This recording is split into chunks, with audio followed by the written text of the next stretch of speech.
Isso é história antiga, não tem nenhuma importância. Joga fora o passado e alegra-te com a ideia de que o homem é o único animal que tem um futuro. Eu li O Tempo e o Vento.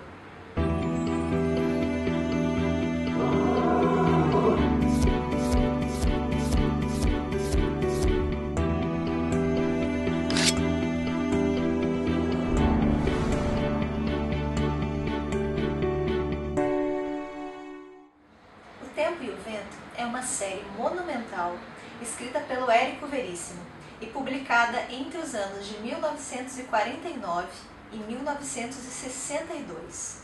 São 3 livros, divididos em 7 volumes, é bastante coisa, e narra a trajetória da família gaúcha Terra Cambará ao longo de 200 anos. E o tempo todo a série vai se relacionar com a história do Brasil.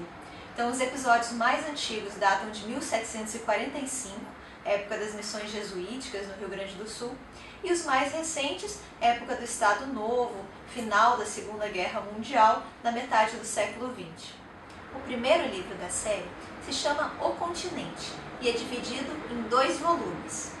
Inicia em 1745, o período das missões jesuíticas, e nessas missões cresce o menino Pedro. O Pedro ele é filho de uma índia com um bandeirante. E ele vai se apaixonar pela Ana Terra, uma paulista, descendente de portugueses, mas que vive com a família no interior do Rio Grande do Sul, numa estância muito isolada, de vida muito difícil, muito sacrificada. A Ana é o personagem de maior destaque no início dessa história. E de certa forma a figura dela vai servir de exemplo, de modelo para as mulheres das gerações seguintes da família Terra Cambará. Ela é uma figura doméstica, limitada ali pelos costumes, pelos hábitos da época, mas ao mesmo tempo é uma figura muito forte, muito resistente. Ela é capaz de sobreviver às piores provações, às maiores tragédias, e não só sobreviver, como proteger a sua família na ausência dos homens. A Ana, ela vai ter uma neta, a Bibiana. Como o próprio nome sugere, a Bibiana é uma continuação, é uma segunda Ana. Ela vai ter muitas das características da avó. E a Bibiana vai se apaixonar pelo Capitão Rodrigo Cambará, o personagem mais icônico, mais conhecido da série O Tempo e o Vento. Se a Ana Terra servia de modelo para as mulheres, o Capitão Rodrigo Cambará vai ser o parâmetro para os homens da família. Ele é muito impulsivo, muito passional, muito corajoso, muito briguento, mas também muito carismático, é uma figura clássica de um herói de capa e espada. O casamento da Bibiana Terra com Rodrigo Cambará vai dar início a essa família Terra Cambará, que nós vamos acompanhar aí pelas gerações, pelos anos seguintes. E falando da formação dessa família, o Érico Veríssimo vai falar sobre a formação do povo gaúcho e do povo brasileiro, com toda a sua mistura, com toda a sua miscigenação. Nesse primeiro momento, o que mais chama a minha atenção no romance é essa capacidade incrível que o Érico Veríssimo tem de criar personagens complexos, memoráveis. Ele constrói essa figura do herói no Capitão Rodrigo apenas para desconstruí-la logo em seguida. Casado, o Capitão Rodrigo fica extremamente impaciente, ele odeia a vida de casado, a monotonia, então ele se torna muito infiel, ele maltrata a Bibiana de diversas maneiras. E a própria Bibiana, que é uma figura tão estoica, de valores morais tão sólidos, ela vai tomar uma série de atitudes bastante censuráveis. De certa forma, ela sacrifica a felicidade do filho para satisfazer um capricho pessoal.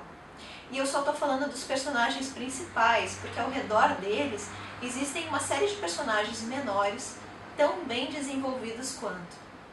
Outra coisa que eu adoro no Tempo e o Vento é essa criação, esse embate entre as forças masculinas e femininas. O lado terra da família, ele vai ser melhor representado pelas mulheres e vai estar associado à resistência, à permanência, à resignação, à preservação. Já os cambarás vão ser melhor representados pelos homens e vão estar ali sempre associados a atos de bravura, de coragem, mas também de destruição, de questionamento da ordem. Então os homens eles vão para a guerra, eles lutam pelos seus ideais e eles morrem jovens. As mulheres, elas não podem se dar o luxo de serem heroínas, elas não podem morrer jovens, elas precisam morrer centenárias, porque elas precisam proteger os seus, manter vivas as tradições, os valores da família. É como se elas fossem o chão firme por onde passam esses heróis. Existem muitas outras coisas para se dizer sobre o livro O Continente, vários personagens que eu nem citei.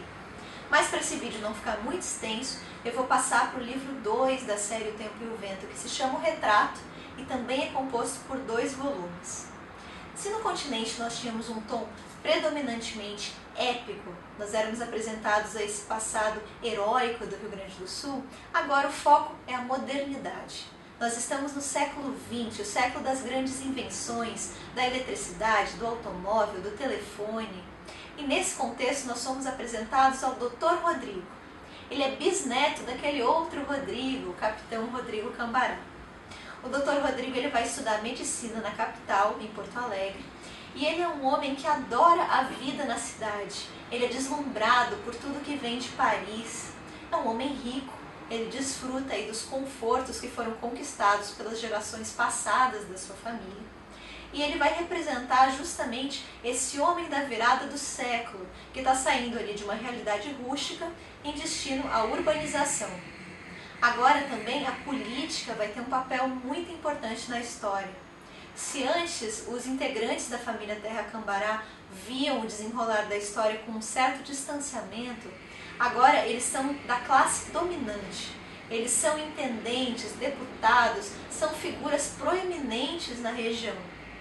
Outra coisa, no continente, nada era mais importante do que os valores da família. Aqui no retrato, esses valores também são importantes, mas vai crescendo cada vez mais um sentimento mais individualista. O Dr. Rodrigo, ele é um personagem bom, generoso, mas ele age muitas vezes por orgulho, por vaidade. Ele quer ser visto como um personagem bom, como um personagem generoso. Ele quer ser bem-quisto, ele quer ser adorado. Na minha opinião, o Dr. Rodrigo é o personagem principal de O Tempo e o Vento. É até bem complicado você apontar um personagem principal numa obra tão extensa, com tantos personagens. Ainda mais quando você lembra que o Dr. Rodrigo ele só vai ter um papel de destaque no 3º volume da série. É como se o personagem principal demorasse 800 páginas para ser apresentado. Mas para mim os 2 primeiros volumes, O Continente, ele serve para preparar o palco, o cenário para o ator principal. Para nós compreendermos a complexidade, as ambiguidades desse personagem do Dr. Rodrigo, nós antes precisamos conhecer a sua família, os valores que foram passados de geração em geração. Com o Dr. Rodrigo e todo o séquito de personagens que o rodeia, o Érico Veríssimo vai refletir sobre o homem moderno, sobre essa realidade pós-Primeira Guerra Mundial, em que o desespero, o medo, acabam abrindo caminho para os regimes totalitários. A população acaba abdicando de parte da sua liberdade em prol de regimes paternalistas. E sob essa ótica vai ser discutido nas páginas do livro o nazismo, o comunismo, o próprio Estado Novo no Brasil.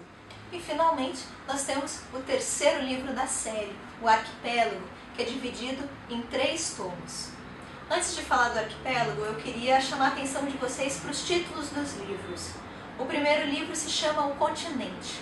O continente refere-se à família, aos valores sólidos dessa família. O segundo livro se chama O Retrato. O retrato faz referência a uma pintura que o Rodrigo pede para fazer de si mesmo e que ele pendura na sala do sobrado da família. Ou seja, é um sentimento mais individualista, mais narcisista, que vai ali se infiltrando nos valores daquela família secular. E finalmente nós temos o Arquipélago. O arquipélago é a desagregação total do continente. Agora os integrantes da família Terra Cambará são ilhas isoladas, a milhas de distância de qualquer outra ilha. Não existe mais compreensão, não existe mais entendimento. E isso é muito evidente com os 4 filhos do Dr. Rodrigo Cambará, que são muito diferentes entre si. Mas é ainda melhor desenvolvido no relacionamento que o Dr. Rodrigo tem com o irmão mais velho dele, o Toríbio. O Toríbio, ele é um homem do século XIX. Ele adora a vida no campo, uma vida mais simples, ele adora uma boa guerra, uma boa briga. Ele tem valores muito binários, muito maniqueístas, isso é certo, isso é errado, isso é preto, isso é branco. E o Rodrigo é um homem da cidade, como já foi dito. Por incrível que pareça, esse homem do campo, esse homem da cidade, eles se dão muito bem. Nesse primeiro momento, a impressão que eu tenho é que os valores passados e os valores modernos dessa família conseguem conviver. O Rodrigo, ele admira a força, a coragem do irmão mais velho. E o Toribio admira a inteligência, a intelectualidade, o dom da oratória que o Rodrigo possui. Eles são muito amigos. Até a Era Vargas, quando o Dr. Rodrigo passa a apoiar um ditador. Não só apoiar, como ele se torna amigo íntimo do Getúlio Vargas e consegue um emprego no Rio de Janeiro às custas dessa amizade. Ele se muda com toda a família para o Rio de Janeiro e passa a fazer parte dessa engrenagem do Estado Novo.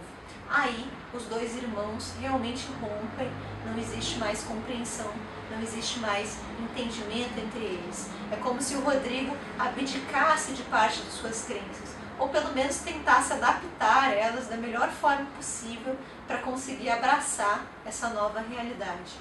E em meio a tudo isso, nós temos um outro personagem que é bem interessante, que é o Floriano. O Floriano é o filho mais velho do Dr. Rodrigo.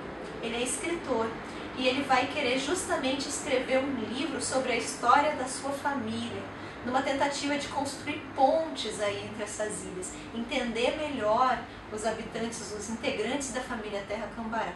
E esse livro vai se chamar justamente O Tempo e o Vento. Nada do que eu diga para vocês vai conseguir demonstrar o quão apaixonada eu sou por essa série. Eu já falei que eu acho absurda a capacidade que o Érico tem de criar personagens deslumbrantes. Então deixa agora eu exaltar as qualidades narrativas do autor.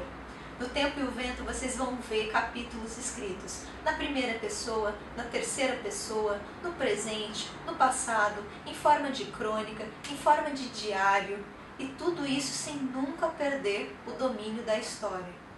Imaginem também o trabalho de pesquisa que o Érico Veríssimo teve de fazer, para conseguir costurar tão bem esses personagens com esses acontecimentos históricos.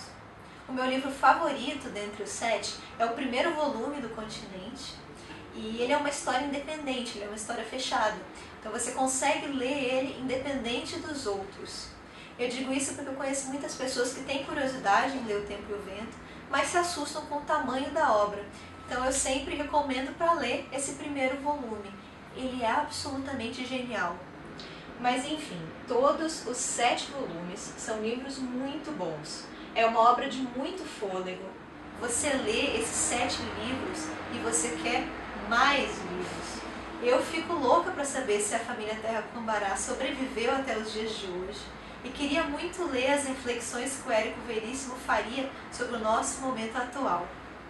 Enfim, leiam, recomendo muito, é um dos livros favoritos da minha vida e vale super a pena, um clássico da literatura brasileira. Abraços e até a próxima!